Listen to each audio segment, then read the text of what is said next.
রাসূলুল্লাহ সাল্লাল্লাহু আলাইহি ওয়াসাল্লাম বললেন, সালাসাতুল লা ইয়াদখুলুল জান্নাহ, তিন শ্রেণীর মানুষ জান্নাতে যাবে না।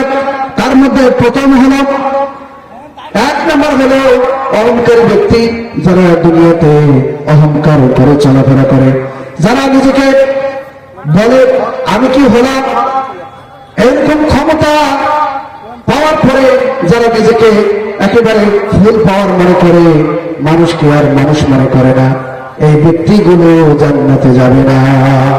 এই ব্যক্তিগুলো জান্নাতে যাবে না যারা অহংকার করে চলবে।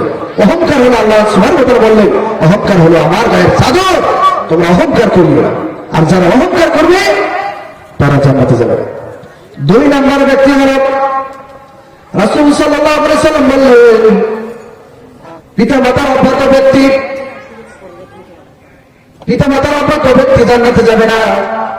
আমাদের আজকের এই সমাজে পিতা মাতার অজ্ঞাত ব্যক্তি আছে না নাই?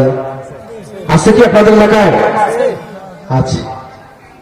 আল্লাহ রাসূল সাল্লাল্লাহু আলাইহি ওয়াসাল্লাম বললেন, পিতা মাতার অজ্ঞাত ব্যক্তি জান্নাতে যাবে না।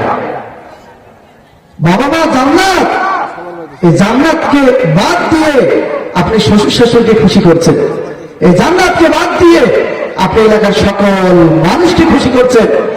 আপনি মনে রাখেন, আপনার ঠিকানা কিন্তু জাহান্নাম, আপনার ঠিকানা জাহান্নাম।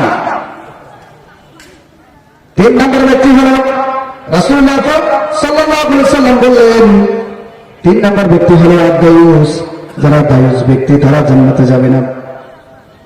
রাসূল সাল্লাল্লাহু আলাইহি ওয়াসাল্লামকে জিজ্ঞাসা করা হলো, দায়ুস কারা? রাসূলুল্লাহ সাল্লাল্লাহু আলাইহি ওয়াসাল্লাম উত্তরে বললেন, দায়ুস হলো এই ব্যক্তি, যে ব্যক্তি পরিবারের কর্তা হওয়ার পরেও ওই পরিবারের বেহিয়াপনা অশ্লীলতা চালু থাকে। দায়ুস হলো ওই ব্যক্তি যে পরিবারে দায়িত্বরত থাকা অবস্থায় ওই পরিবারের বেহিয়াপনা অশ্লীলতা গান বাজনা চালু থাকে। তিন শ্রেণীর মানুষ জান্নাতে যাবে।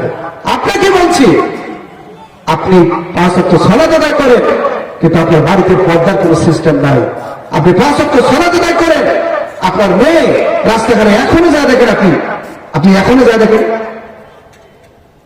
এক্ষণে দেখেন ওই আপনার মেয়েটা ঘুরে বেড়াচ্ছে এক্ষণে। আপনি জান্নাত যাওয়ার জন্য সুবহানাল্লাহ আলহামদুলিল্লাহ বলছেন, কিন্তু আপনার মেয়ে কোথায় যাচ্ছে? আজকে এই জলসার বাড়ি দেখো, বন্ধু বান্ধবীর সাথে, বন্ধুর সাথে দেখা করতে যাচ্ছে। আপনি বাড়ি কন্ট্রোল করেন, তারপরে জান্নাত। তাই আসুন, জান্নাত চাইতে গেলে তিন শ্রেণীর মানুষ জান্নাতে যাবে না।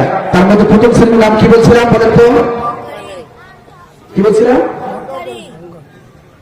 অহংকারী ব্যক্তি। অহংকারী হওয়া যাবে যাবে না। 2 নম্বর কি বলছি? পিতা মাতা অবাধ্য সন্তান।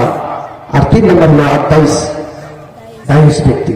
আল্লাহ তাআলা যেন আমাদেরকে 3 শ্রেণীর মানুষ থেকে বিরত থাকার তৌফিক দান করুন। আমরা সকলে বলি আল্লাহুম্মা আমিন।